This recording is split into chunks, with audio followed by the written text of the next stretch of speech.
Hello, and welcome to the Holy and Honey podcast with your hosts, Kelly and Farron. And today we have a special guest. Hello.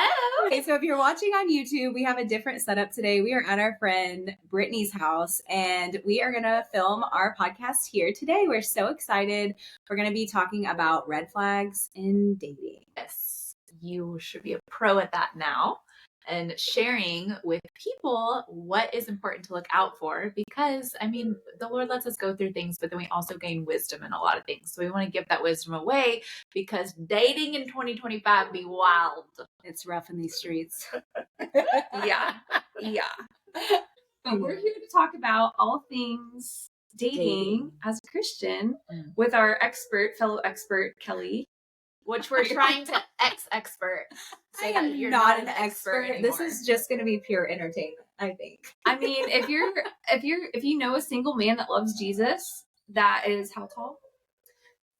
Lord, a 6 foot would be very nice. 6 we'll foot, take as long as it's higher I'm than for a guy in 5, finance. 6. 6'5", blue eyes.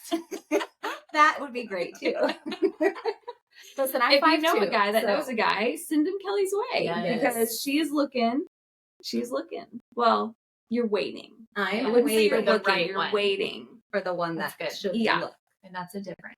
Yes. There's a difference between looking and waiting. So why don't you talk to us about that and how you have been waiting, and then maybe like even the first red flags that you look for when somebody is entering a conversation with you.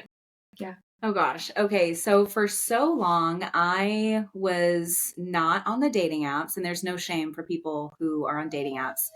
I believe you have to be spirit led within that. But I just really focused on myself. I focused on what God was wanting to do within me, healing that I needed to have done in my heart. And really, the Lord had to take me through a process of where I looked at men differently, because, before Christ, I was always lusting after men, always like, man, that guy is this and all these things. So the Lord kind of took me out of that for a season, just to focus on him and who I am. And so I guess, gosh, that has been probably 6 years that I did that. And then I was like, okay, Lord, I'm ready. Like, I'm ready to date. I'm ready to at least open my eyes and look and see. Yeah. So then, my eyes were open to men at church, which there was not many. Well, let me correct you. There are many. Yes. We've all seen what's the meme or the GIF? It's about, you've sent it to us like 10 times. Yes. It's the guy that's like, when your mom says to find a nice church guy. It's like not quite it. And so they're there. Yeah. It's just like finding one that also, because I think it's important to be attracted to like your future spouse. And so like finding someone that you're actually attracted to, that's not like, a playboy and trying to like, use women. It's like, how do you find that as a Christian? It's really hard. It is very hard, because what you were attracted to before Christ, you can still take some of those same similarities, but like what I was attracted to before Christ is not what I'm supposed to be attracted to now. So it's kind of hard to like unlearn that. So I've been in the secret place of the Lord being like, okay, what kind of man do you want for me? Because I like a man that has tattoos, and I like a man that has muscles, and I like a man that's like rugged. And honestly, a lot of those men have not been good for me. They've been this typical bad boy type man. Break your heart, talking to a million women, tell you exactly what you want to hear, but have no character and no fruit. And so, when I'm at church, I'm looking for a man like that. And I just have not found a man like that in church. But it's so cool, because the Lord is still giving me like things that I can like and admire in a man. And he doesn't have to look like that. So yeah, it is hard, because eyes are open, looking around in the church, and really just not a man that I would see myself with. So, and then I think a few years after that, then the Lord was like, okay, I think it was 2020, put yourself out there on the dating app. And so I did. And that's just been a dadgum. It's a doozy. Dadgum doozy, that dating app. So let's talk about dating apps. Because I obviously, like, people here know my story with how I met Jordan. We matched on a dating app, 8-9 years ago almost. 8 years ago. It would have been like 7-8 years ago. And it was Hinge. Okay. But we both got off of it because we both got in relationships, and then we had somehow added each other on Facebook, and then, you know, the rest is history. 3 years later, we were like, wait, we're friends on Facebook. Like, we should meet up, blah, blah, blah. Anyways, it's changed a lot since then. Yes. Yeah. So I'm sure there's a lot of women out there that are like, how do I do this dating thing? Yeah. I know we just had Hannah down here in Texas, and we were talking to her about it. She's like, I don't know, this is crazy. Like, you can meet psychos on dating apps. Yeah. Psychos that say they love Jesus, right? Like, we've heard stories. Yeah. And so what has that been like? And like, what advice would you give, and even you too, Farron, like, to someone that's dating who is like, I don't know how to put myself out there besides social media and dating apps. Yeah. But I want to find my husband. What advice do we give Kelly as she's dating? Yeah, that can be at the end. Please give me all the advice. No, it's been so fun to have y'all in this with me, because it's hard doing things alone. And then it just gives you so much room for error and your flesh talking to you and the devil talking to you. So I would say first thing is make sure you have people around you that you can be like, hey, I'm on this app, or hey, I'm talking to this guy. Yeah. Because it can be easily a slippery slope. But for me, it's like, I do want to put myself out there. I know God is bigger than that, though. Like, I know you don't really have to put yourself out there. I guess dating experts will say you should, but God can do anything. Yeah. You know, our pastor believes if you're just serving in the church, you know, you'll eventually run into your person. And maybe that happens for some people. That's not been my story. So that's why I'm like, okay, I want to put myself out there. I want to go to certain events or certain things, or put myself on a dating app, because who knows what's out there. I'm not above a dating app, but it's actually very hard because I've been on the Christian apps, and then I've been on the non-Christian apps. And the guys on the Christian apps are just really weird. Yeah. Those guys from that reel. Like, this is what the Christian boys at church are like. It's really sad and it's weird. And I mean, God bless them. They probably have sweethearts, but they're not my husband. And then you're on the non-Christian apps. So like, I'm on Hinge, which is non-Christian. And then I've been on Upward, which is Christian. And what other one am I? Oh, there's one called The League. It's like a prestigious one. Like, all the Dallas guys are kind of on it, like the people that have more money, I would say, because it's very expensive to be on that app. And it's so sad because either these guys seem like quality guys, but they are not following Christ. And like that, you can have a cool conversation with them, but they're not following Christ. So then I'm like, what's the point? I'm not going to talk to you if we don't have the same foundation, if we're not equally yoked. So that's been really hard, because I'm like, man, you actually seem cool. You actually seem like not like a player, but you don't love Christ, so I can't do this. Or you have majority of the guys, what I find is that they say they love God. Like, they say that they're a Christian. They have the cross necklaces. They have a Bible verse tattoo, not the Bible verse tattoos on the chest. Everywhere. Don't fall for that, ladies. That bicep. Don't fall for that Bible verse on the bicep. You know, and then you start talking to them, or like all their photos are them like out drinking, getting drunk, and it's just like, this is like, it feels so worldly. And I'm like, man, I'm so above this. Like, why am I on this? So I go through cycles where I'm like, this is horrible. All these guys are out just getting wasted. They have pictures of them and other women on their profile. Like, it's just weird. And the stuff they say is very sexual. And it's like, hey, I'm above that. Like, I have purified myself. I've set myself apart. I'm not going to do well with a man that like wants to go get wasted and have sex on the first date. Like, that's not it. So it's really hard, and it's been very disheartening. And so y'all know I go through cycles where I get on, I get off, because then I'm discouraged. And then I get on, and then I meet a guy, and then it's like, man, like, they just tell you everything you want to hear, and you really have to have discernment. Yeah. I think one of the biggest things that I've seen walking with you is that, which is totally red flags in men, but they can literally pick and choose whatever they want, whenever they want. And that is not quality of a relationship that God has for you, period. End of story. And it's so hard because it goes back to like what they're really looking for. And a lot of them are not looking for a partner and a wife and of all these qualities that we know. that God has given and the marriage that you will have one day. But it's so hard because you're wanting to believe what you're seeing, and then you have to fill it out. And all of this is time and like emotions and all of this. So how have you navigated that? And what would you say is like the number one red flag you look for? Like if people are like, I don't know if I have discernment, what would you tell them like to look for? Oh my Lord. Well, first I would say you have to be, yeah, where to start on that one. You have to be with the Lord and you have to ask him for wisdom. You have to ask him to remove any veils off your eyes. And any guy that I talk to, I literally say a quick prayer: Lord, bless this or block this. Lord, reveal this man's character and his true intentions. And I ask him to do it quickly because I don't want to get down the road and just be deceived, which none of us are above being deceived. So, but I think you can just feel it. I'm a feeler. And when I look at somebody's profile, I'm like, oh, this guy has a spirit of lust. Can't do it. Oh, this guy has this spirit of pride or whatever. And that's hard because some of those things I think you can work with. Like if you're a little prideful, I think you might be able to humble a man, Lord. But like straight up lust, I'm like, no, I can't be doing that. I escaped, my whole testimony is escaping lust. Well, it's only going to lead you into more temptation. Because if he's struggling with that, like when you start walking with someone and dating, even just going on dates, like you're going to naturally start picking up on that too. Yes. Well, and then it's hard because then you want physical boundaries because you want to honor the Lord in everything you do. I'm not having sex until marriage, and I don't want to even tiptoe on that line of what can we do, what can't we do before marriage. So I would love to be pure before the Lord in that. And so that's hard too, because if you have a man that's still struggling with that, or a man that's still watching porn, or that isn't fully delivered, or that isn't fully submitted to God, he says he is, and he actually doesn't fear the Lord. And how you would know that is his actions.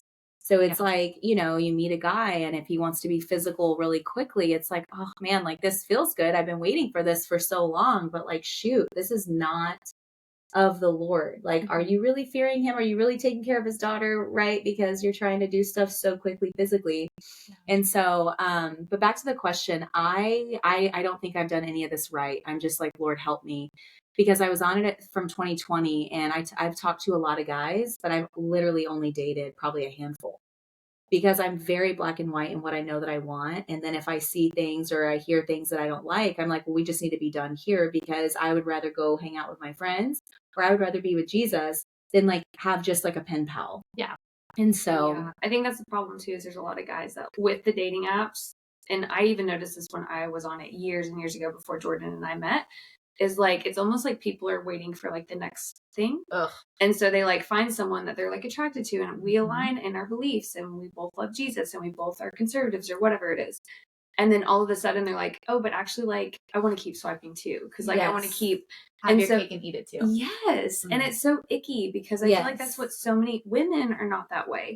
For the most part, I feel like most women, if you're dating, you're probably dating for marriage, even if you're not a Christian. Because like women just naturally, we want to be a wife, we want to be a mama. Yeah. But men are just, it's just changed. Like they want, just like you said, to have their cake and eat it too. And I can feel that. I can feel when I'm talking to a guy. I know he's talking to so many other women. And I mean, that's okay, I guess, in the beginning, right? Because you can date multiple people, I guess. I don't like that. I like to stick to just one person at a time. Yeah. And then if it's not working out with that one person, then that's fine. Let's move on. But you can tell when you're like the second or third option. And then what's really sad and is actually hurtful is like you'll be talking to somebody and you think you're having great conversation. You think they're about to ask you out. And then you open up your app and then they're gone.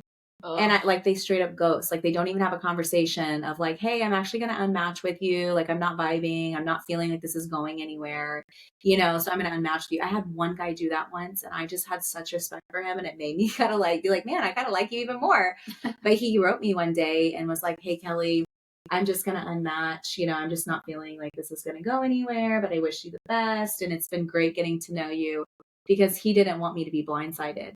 And that happens a lot is like these guys will tell you everything you want to hear. You think that you are actually like going somewhere and then they'll be gone. And you're like, wow, that guy just unmatched me because you can only, on one of the apps, you can only be talking to, I think, 5 people at once. And so they get to choose between those 5 people, which ones do they want to keep talking to. Yeah. So then if you're the one that they unmatch with you, then you have to fight this. Well, why didn't he like me? You know, why? Then it's rejection. And then you're like, no, I am not rejected. I am accepted by the beloved. Like, this one man is not going to define my worth and value. And honestly, thank you, Jesus, because I pray when I'm on the app. Bless it or block it. If this person you want me to have a relationship with, like, bless this, have him pursue me. And then if not, cut it off. So I've only gone on a few dates with guys because I can tell really quickly where you are spiritually, emotionally, physically. So here, I would say within the last few years, I've been like more lenient to where I'm like, okay, fine, I'll just go out with this guy. And that's been a whole new world. Let's talk about, well, so we don't have to go into specifics, but like, I think also hearing you talk about rejection. Yeah. I think there's a lot of girls that they've faced that. We've all faced rejection, whether it's from a friend group or a boyfriend or, you know, whatever. It's just part of life. Yeah. But like, as a Christian, it's even harder because when they try to play the Jesus card of like, oh, I love Jesus, but then actually you're not good enough for me. Yeah. It's like, that actually stings more than I think when you're in the world and you're dating for not great reasons because you're trying to like date around and stuff. And so I would love if you would like speak to, you've gone on some dates recently and you've also faced that feeling of like rejection, whether it was you making the decision or the guy making the decision, because we've all been in those situations. Right. So could you speak to that of like how to navigate that and how to just remind yourself that you might be rejected by someone, but that doesn't mean that you're a reject or not worth it or not worth the pursuit. It's just the Lord's protection ultimately over your life. Yeah.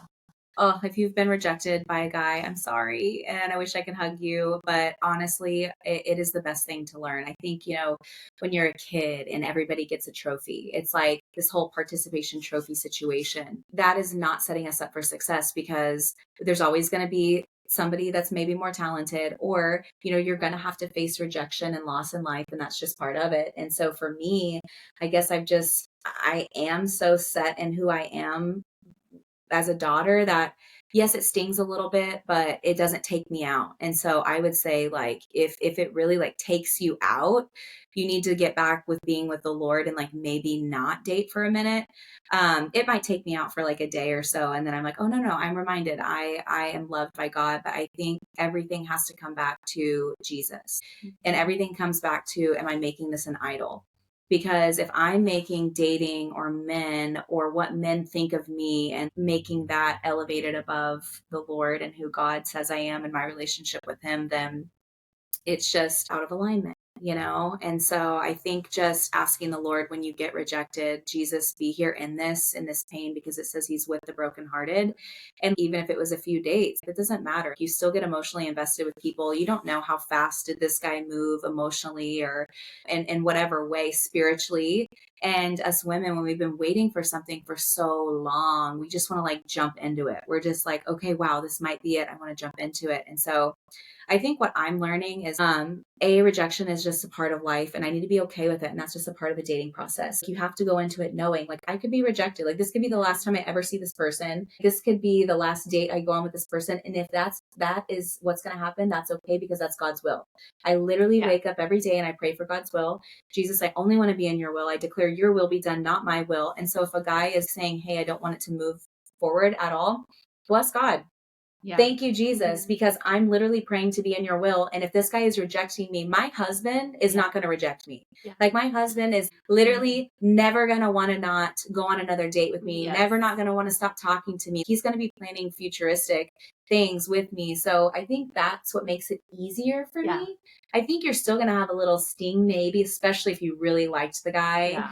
But I think as women, we have to be very good at guarding and protecting our hearts, but also like our imaginations. Oh my gosh. Because the second we meet a guy and we're like, oh my gosh, literally, he looks like this, and he loves the Lord, and he serves at church, and he goes to Bible study, and oh my gosh, like, we hugged and I felt chemistry, and you have all of that wrapped up in one.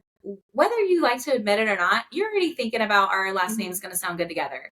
Like, you're already thinking about, oh, our kids would look great, or oh my gosh, we could do ministry together, and oh, we could pray for people together. We could do fitness together. We can do fitness together. We can work out together, travel the world together. And so for me, I've had to learn to not go there with my imagination, with my emotions. I'm having to learn how to control my emotions, because You don't know. You don't know. And that has been very good, something that you have taught us, because we want to get so excited and we have walked out experiencing what it's like. And so we can't wait for this day to come for you, but that also doesn't serve you the best. Yeah. So if you're listening to this, like, this is something that you can tell your friends, like walking through dating with you, is that it doesn't serve you best to overly fantasize about something if you haven't even walked it out yet, because there is still the chance this guy is not who he says he is. Oh my gosh. Which we've seen a lot of, is that they say that they're somebody, and then you quickly find out that they have no character. They do not know how to value a woman. No. They don't know how to take care of somebody, and or they're saying that they want all these things and they're not ready. Right. And so that doesn't serve you best if we're like, oh my gosh, your last name, you're going to get married and all of that. And so that's protecting your heart. And so that's another great way to protect your heart when you start dating. Oh yeah, absolutely. And I think you have to tell yourself that, like, hey, I'm not going to go too fast in this.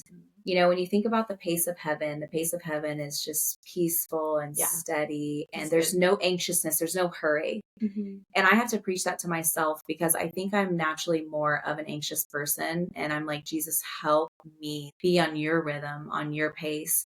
Because if we're trying to fasten things up, that's not the pace of Jesus. And so I'm also learning that in dating. It's like, okay, I need to take this slow, because my life before Christ, everything was fast and furious, but it never ended into anything beautiful or fruitful.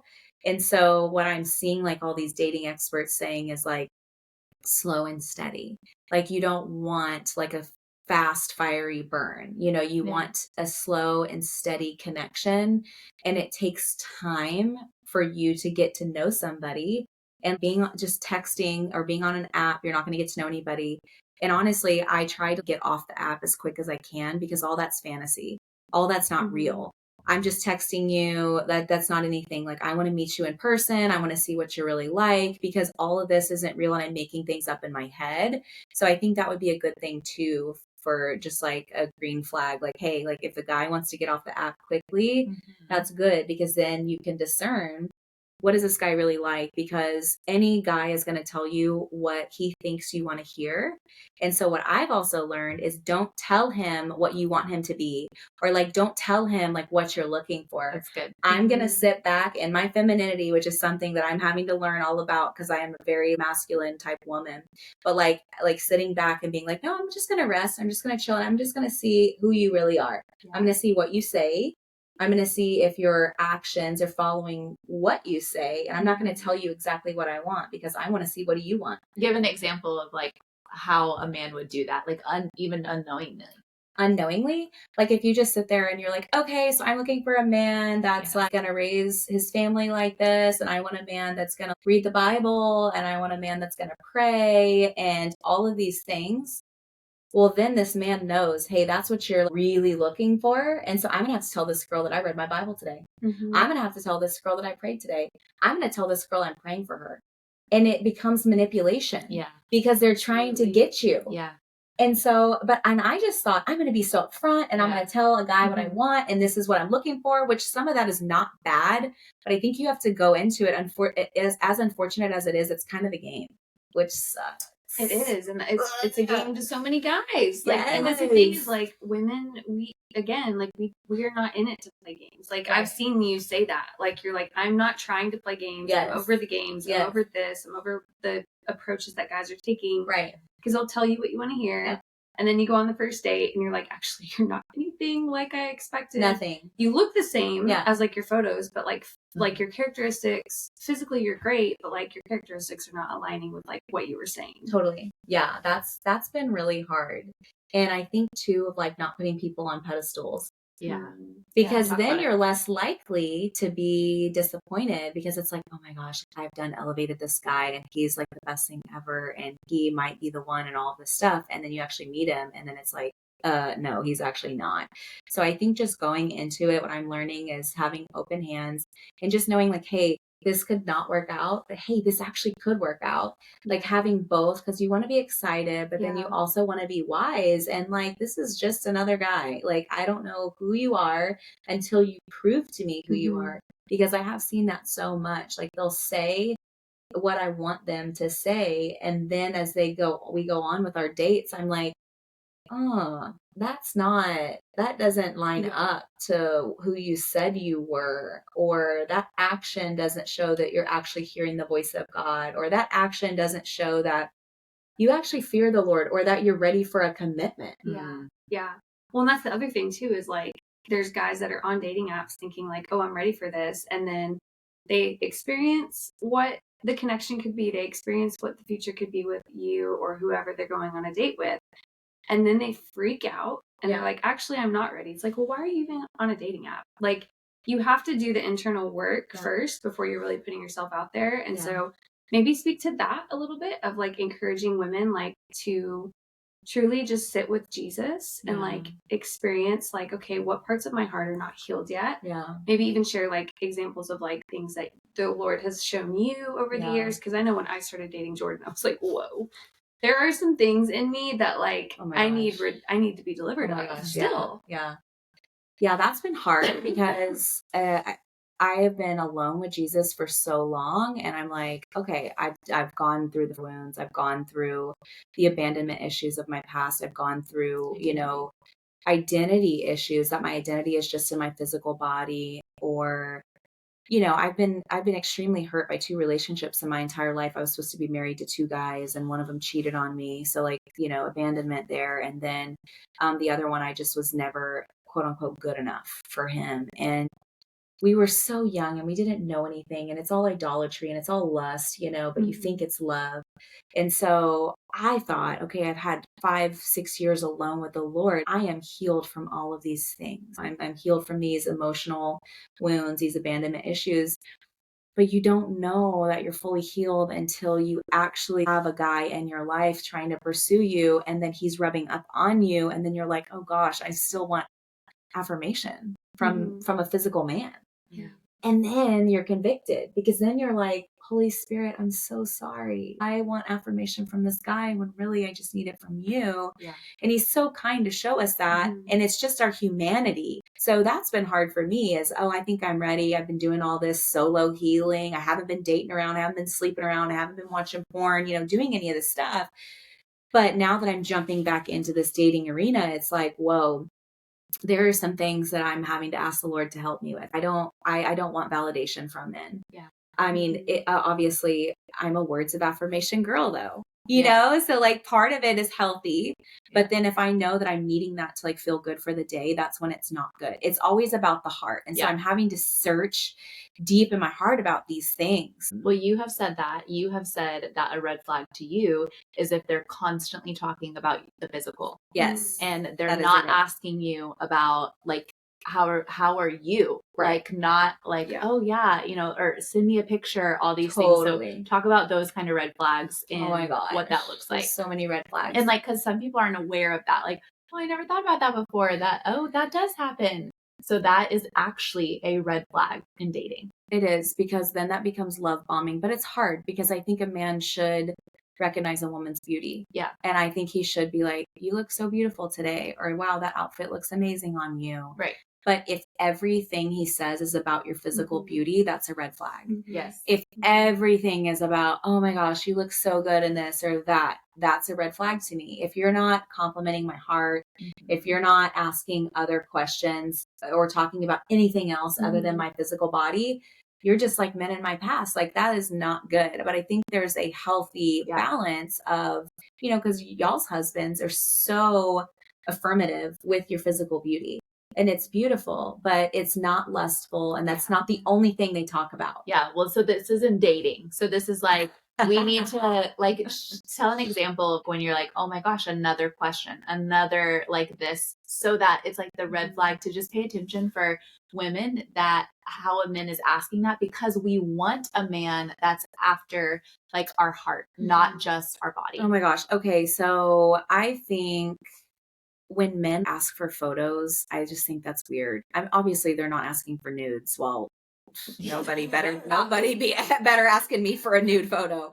But, sometimes they'll be like, send me a pic. And I'm like, I don't really like that. Like, do you think that's like, because I know because that was a thing whenever I was on dating apps years ago. And I think it was like, because they wanted to make sure it wasn't like a catfish. Like, maybe. They wanted to make sure like, you're really who you say you are. But I could also see how that could be kind of sleazy of like, okay, send me a pic, and they almost test you to see what kind of photos of like, okay, what kind of, is she going to send me a selfie? Right, those are so innocent, right? Yes. Well, I mean, they can be. Right. Or is she going to send me like a butt picture at the gym? Right. And then they're going to try to ask for more. And ask for more. Because they're always going to try to push the limits, ladies, and you have to know that. So that's good. I think for me, I can discern what you're saying. If you're being kind and pure and you're just like, oh, like you're out in, Dubai with your friends, snap me a selfie, like whatever. That's different than like, hey, you're 2 a.m. Ain't nothing good happening at 2 a.m. Nope. Nothing. If they're asking for photos at 2 a.m., you say, nope, I'm asleep. Sorry. No, and if that's the only time they respond to your messages on the dating app is late at night, red flag, run from that. I hate that unless the guy works night shift. Like, there's been a few guys in the medical field that I've talked with. I'm like, okay, this is different. Like the guys at work, that's different, so have some grace there. But if a guy normally works, like 8 to 5 and then he's up all night long, I'm like, bro, like you're probably looking at porn too. If you're up late talking to all these different girls and then you're never going to ask me out, that's just weird. But so I think you can discern through their heart if they're asking for photos like that. But I can just tell when a man is physical because literally only physical and not. Well, that's the red flag. There's no substance. Yeah. So there has to be substance. So if you guys aren't talking about what do you like, or what's your relationship with the Lord like, or hey, where do you go to church, or what denomination would you say that you are, or what is your family like? Do you have siblings? Like all of this stuff. If he's not actually trying to get to know who you are, but everything. So like for me, I love fitness. I work out. I have one bicep picture on my dating profile, but it's not lustful. It's just me with my bicep out. And so with my guns out. Yeah. So men can comment on that and that's okay. But if that's all they talk about, because like literally they're only bringing it back to like, wow, well, you're so strong. And wow, well, you could lift me and like all this stuff, but it's no substance. I'm like, dude, I'm uninterested because you're literally making it about one photo. I have 5 photos. I have photos of me and my nieces and nephews. I have photos of me and my scrubs at work. I have all these other photos, but if you're choosing to just focus on my one physical body photo, you're probably, that's a red flag and you're probably not it for me. Yeah. I would love to hear you talk about the pursuit. And we talk about this all the time. And that's what we say that we'll know when it's your husband because of the pursuit. So what would be red flags in dating when it comes to pursuit? Like what is not pursuit? And then like we can even talk about what actually pursuit looks like when you know that this is a man that will choose you, that wants marriage, that will honor your family, like all of that. Oh, yeah. So that's something that the Lord has shown me with time alone with him is your husband will pursue you the way that I have pursued your heart. So if we think about the prodigal son and we think about how he ran from God and God was just waiting for him and just like running after him and never stopped pursuing him and loving him. That is what I envision my future husband being like. Like the pursuit is fierce. When you really think about how Jesus pursues our heart and pursues a relationship with us and healing and just intimacy. Oh my gosh. If you've spent enough time with God to know what that's like, that's how I envision my future husband pursuing me. And it being pure and in love and in self-control and honoring God and just a fierceness. Like this man wants to know everything about me. This man loves my presence. I bring him peace when he's with me. I make this man better. That's what I imagine it to be like. And that's why it gets so frustrating being on these apps is because I haven't found that yet. Yeah. And then it makes you question, well, is he even out there? Because I've never met one guy with even an ounce of anything that I just said. And so that is what's very frustrating is, so if a guy is not willing to get off the app and get your number within the first 5 days, come on, is not willing to be like, hey, I want to meet you. I want to take you out. I want your number. Let's go for a call or a FaceTime. That's a red flag to me. Yeah. If you're just going to keep me on the app and keep me in the DM and I'm just your little pen pal, a red flag. So for me, when a guy takes an initiative within the first few days, because they're dealing with fear and insecurity too, I have to always think about that. I have fears and insecurities They have them as well. Honestly, being a little bit gracious to the men, I think is good. I think a lot of women are like, no, you should be a man and you should be strong and da da da. I kind of struggle with that, but I'm learning to have grace and mercy for these guys because they have pain and trauma as well.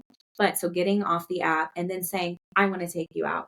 And then meeting and then actually having initiative and then actually being a man and being a gentleman and like opening my door and pulling out my chair and all these sweet things. And then being a good question asker. Okay. Because Jesus is such a pursuer of asking, hey, how's your heart today?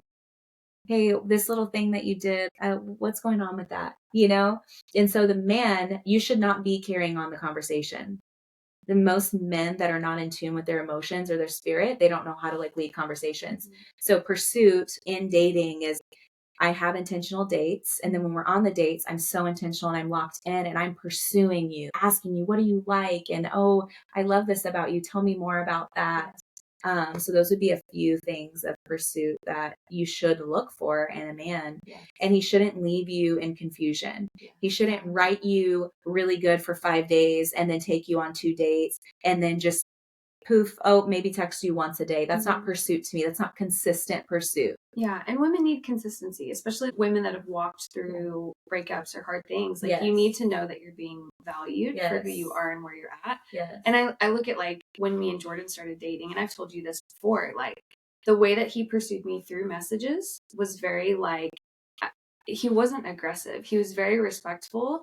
But like when I responded, he would take time to respond to what I said. Like he wasn't just like, one sentence or oh yeah, that's cool. Yeah. Or that sucks. Or that sucks. Sorry about it. Oh my like gosh. It was like, oh wow, I bet that hurt your heart. Like, how are you feeling? Like he was very intentional to consider it. Yeah, to get to know me.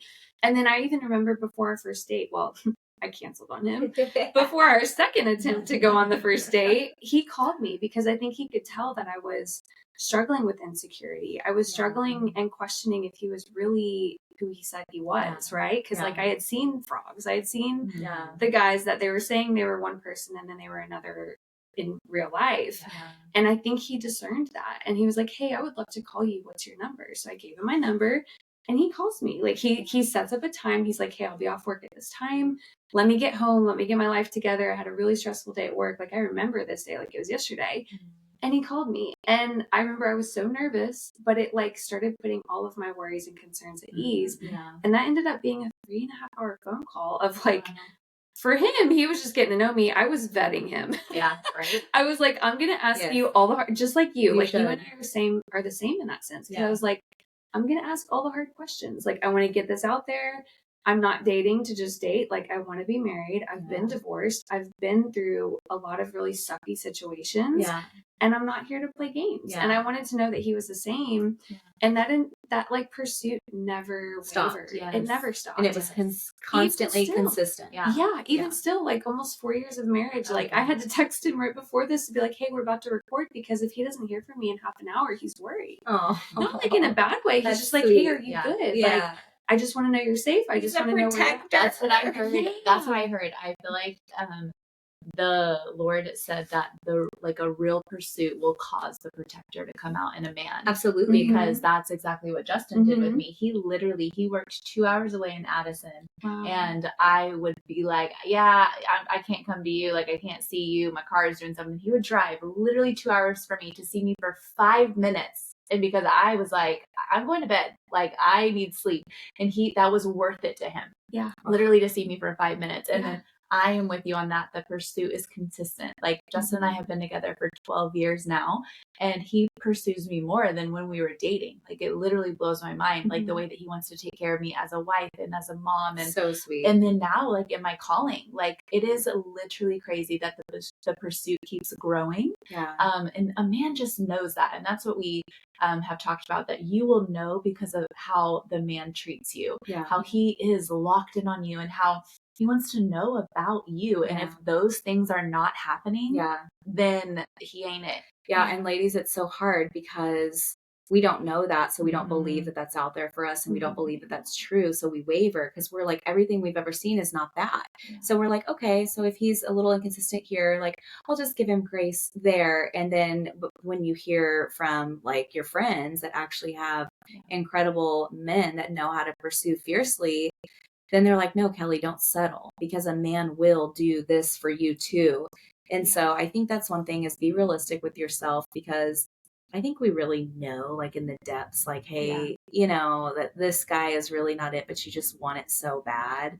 And then you're like, oh, I'll just give him a little grace here because I want it. So that's always good to have like your friends remind you about that. But you asked me a question earlier, Britt, that I didn't fully answer. And you said, what else is this like bringing out of you now that you're dating men, because you think you're healed and you're not? And so like the whole insecurity thing, it literally does bring up insecurities. And you're like, no, wait, I thought I was healed from all of that. So like, people pleasing and like wanting affirmation. That's the hardest, people pleasing. It's so hard. It's something that I think all of us, we all have insecurities, right? Like, I hope you didn't take that as like, we're all broken. We all have, literally this morning, I texted all of them this morning. I was like, y'all, I need you guys to talk me off a ledge. I'm about to set someone's house on fire. Pray for me now. I literally was like, pray for me. I started it. I was like, I need prayer. Oh my God. We're all broken. And and just like the Bible says, it's not that we're not going to have those moments. It's don't let those moments lead you to sin. Yeah, totally. And so like in moments of insecurity. Yeah. Totally. Like, continue. Sorry. Oh no, you're good. You're good. I was just trying to think of other emotions and feelings that have been exposed to me. And a lot of it's fear. It's, if you've been cheated on, how horrible that feels. And you're like, can I even really trust somebody? And so I'm sitting here being like, how can I trust this person? And I don't know you. You could literally be somebody who you're not. You could be living two lives. You could literally be married and have kids, like a whole other life. And I don't know, because I see and hear that happen all the time. And so for me, I think that's the biggest thing is fear. Like, yes, the insecurities are there too, but it's fear of like, wow, are you who you say that you are? And am I going to get hurt by you? Because I've been so hurt in my past. So then it makes you want to put up all these self-protection like walls and not really fully like go into it because you're so worried about that. And so what I'm having to learn is like, I can't put my trust in a person. Yeah. I have to put my trust in Jesus. And if the Lord is giving this man to me to continue to pursue me, and I feel the peace on it, I feel him be like, okay, keep walking in this, Kelly. I have to trust Jesus. I can't trust this man. And so I think that's probably one of the other bigger things that have been exposed is the fear. That's good.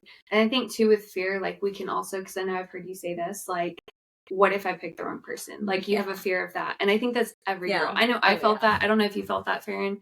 I felt that because I had been through some bad situations. Yeah. And what I came to realize was like the enemy sent a counterfeit right before I met Jordan. Mm-hmm. And I almost said yes to that counterfeit. And so I'm grateful that the Lord was like, hey, discernment. Hey, red flag. Hey, like you need to yield to this, because I would have missed what God was doing. Mm-hmm. And so maybe talk about that. Like, I know you have experienced counterfeits. We all have. Yeah. How to really just like trust the Lord and let go of like what God is telling you to just, this isn't the one. This isn't the guy that I have for you. This is not the man I have picked out for your future. And just how to trust him when you're like, but it could have been. Mm-hmm. I know we walked through that with you of like, that guy had potential, but there were some things that we won't say names, but quarterback, like we were like, there's potential, but like not quite. Quite. You need to talk about all that, about those points in your heart that it's like, oh my gosh, like this is it. This is so it when it ain't it. Let me just tell y'all, ladies, be careful with the DMs. Be careful with the men that come through them DMs. And I'm not saying your husband can't come through a DM, because I've heard great stories. Mm-hmm. But please be careful. Please be careful with ministers. First off, just because the man is operating in ministry, just because he's a pastor, he leads freedom ministry, all of this stuff. Unfortunately, sometimes those men are the most in bondage and terrifying because they're manipulators and they can be narcissistic. Not all of them. Some of them are great and they're healed and it's amazing. But just operate in wisdom, because I had this one guy once DM me and he was a famous minister, whatever. I was like, this is great, but I was noticing red flags instantly, but I could feel my flesh talking me out of it. Like, oh, no. That's good. His mom, like we would be talking and he would take over the conversation. He wouldn't let me speak. And I'm like, I feel control right now. And then I'm like, oh no, he's a minister. He doesn't control people. Oh no, his mother and father are these people. No, he doesn't control people. But he would take over the conversation. And then he would like, it was weird, like just would flip the conversation and then like manipulate it. And it was very weird. And that's how you know if it's kind of like a swirl. So like I just felt like I was in a swirl with this guy. I was like, wait, I just got off the phone with him for an hour. And what even was said? It was all about him, and then he controlled the situation, and it was a swirl. That's how you know it's witchcraft. Anytime I'm in like a swirl of a moment. So watch out for that, just because they say that they have all these accolades, and then they have these awesome YouTube videos and these awesome reels, and they're preaching the gospel and all this stuff. Watch out for that, because sometimes it's not genuine, and sometimes they're operating in deep, deep sin and pride and manipulation. And so whatever. So that one was horrible. I mean, y'all, I've had so many counterfeits. It's not even funny what I've actually walked through. It's been very, very painful. I had a counterfeit last year, and I thought this guy could have been it and told me everything I wanted to hear and all the things. And then it was just really sad because our friends liked him, and my friends were the ones that were like, hey, like, we think this guy is good. And that ended up being really horrible because he had so much trauma and couldn't get past his trauma and was telling me things that I wanted to hear. And because that's when you learned, you had told him, this is everything that I want. This is what I'm looking for. This is my husband. And he was like, oh, okay, I'm that. He was playing it. Yeah, because when you really realize how people are, and you realize, oh, this person is an anxious attachment, or oh, this person is a secure attachment, or oh, this person has mother wounds, so they're going to be the people pleaser. And like when you really actually deep dive into all of that stuff, when I take a step back, I was like, that's why he did that. That's why he said that, because he's literally operating in his little boy trauma. And it's really sad because sometimes it's subconscious. Sometimes I think we don't know that we're doing it. And then other times I'm like, you're a grown man. You're old enough to know that what you're doing and saying is wrong. I think it is important though to have conversations up front and early, because that guy in particular didn't know if he wanted children. And so I know that I want children. If you want children and you're going to be with a guy who is unsure, I say just no. Just don't even go forward, because if Jesus has already shown you your children, and Jesus has shown you you're going to have a beautiful big family, why would you want to even gamble with a man who may or may not want children? I like that's so good. And even this morning, that's what you said. You would be sacrificing legacy. Our children are a legacy. And so if you know that a man's like kind of like, like I think about it, immediately no. Immediately red flag for me. On the dating app, if the guy says that he doesn't want children, or if he has kids and he doesn't want any more, or if because you can put like, I don't know, or I'm open, or maybe, if it's any of that, it's an X. Wisdom. Because I know that I want children, and I know I'm going to have many children. And if you're not in that, then what's the point of even wasting time and getting the feels out there? Because once the feelings are there, you might waver. You're like, well, maybe, because that's what happened with this guy. They call it like love goggles, which is true, because you're having all these emotions that release the endorphins and like all these things. But what was so hard about that is because with the one guy, we were like, oh my gosh, like this is it, because of he's a minister. We know that we're called to ministry, and you immediately like start putting your ducks in a row instead of like the Lord allowing you to have wisdom, because we immediately already created the story. And it's like the enemy is such that he will use those type of things to bring a counterfeit, so you literally forfeit your legacy. And that's what he tried to do. And so you have to be in so much discernment and wisdom that all of your dreams and all these things that you want and desire and you could see, to know that there can be a counterfeit that will come and get you to forfeit everything that you were meant for. And I think that's one of the scariest things, is because we have free will. We're not robots. God doesn't make us give our lives to him and follow Jesus. That's the most beautiful thing of the gospel. And so it's the same with our destiny. It's the same with our future. We have free will. We can choose whoever we want.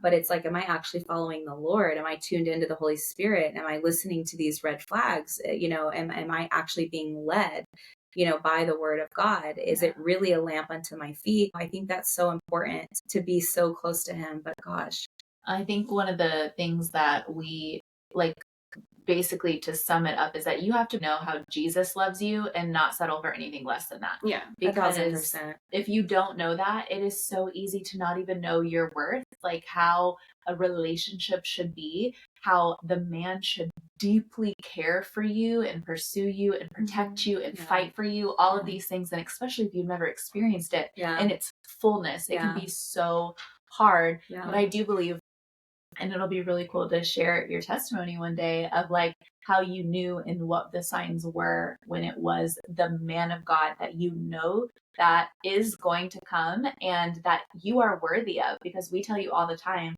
you are a treasure, and ain't no man that doesn't know what he wants, doesn't know how to treat you, doesn't care for everything that you've sacrificed and walked in. He is not worthy of you. Yeah. Amen. Yeah, that's so good. You have to find friends that remind you this constantly, because it's too easy to be on the dating app and you're like, well, all these guys are the same, so might as well just pick the best one on this app because they're, or whatever, guys that approach you in person. But I think another red flag I've heard of other people go through this is like any signs of like control. So I had one girl, she told me that this guy was like, hey, don't tell anybody you're talking to me. What? I'm sorry, red flag. What? What's the N word that you love? What word? Narcissists. Oh, yeah, narcissists. Red flag. Red flag. Yeah. You got to watch out for those narcissistic tendencies in the church, especially. That's crazy. Yeah, they exist. The house of God does not just immediately mean that you're not a narcissist or have narcissistic tendencies. I feel like, I don't know. I've seen. Can't believe I'm going to say this. I feel like I've seen more of them in the church than honestly just on like a day-to-day basis. Yeah, it's really sometimes, not all the time, scary. but sometimes. Well, if you think about it, because the hospital is a place for sick, so then they come to get freed and healing. But the Bible says that the devil comes like masquerading as an angel of light. And so we're talking about counterfeits. And it's like, that's what's so hard, is because they look so similar. It's like they feel similar, they look similar. And you're just also, like, the enemy knows what we want. Yes. Like, he knows what our like deepest desires are, because especially if we voice them, like he can't read our thoughts, but chances are girls talk. Like when we're hanging out, we're chatty Cathy's like, oh my gosh, this is like, I have this vision of my future husband and this. And so the enemy's like, I'm going to take that. And I'm going to manipulate that. And then I'm going to slap it with this. And she's going to think that that's the person, but really this person's going to lead her off course and lead her off of her calling. And that's, it's kind of scary if you let it be, right? This is why it's so important to like yield to Holy Spirit. Listen to the red flags, listen to the green flags. Like the Lord will give us discernment. But thank y'all for being here. Oh my gosh, this was so fun. Literally.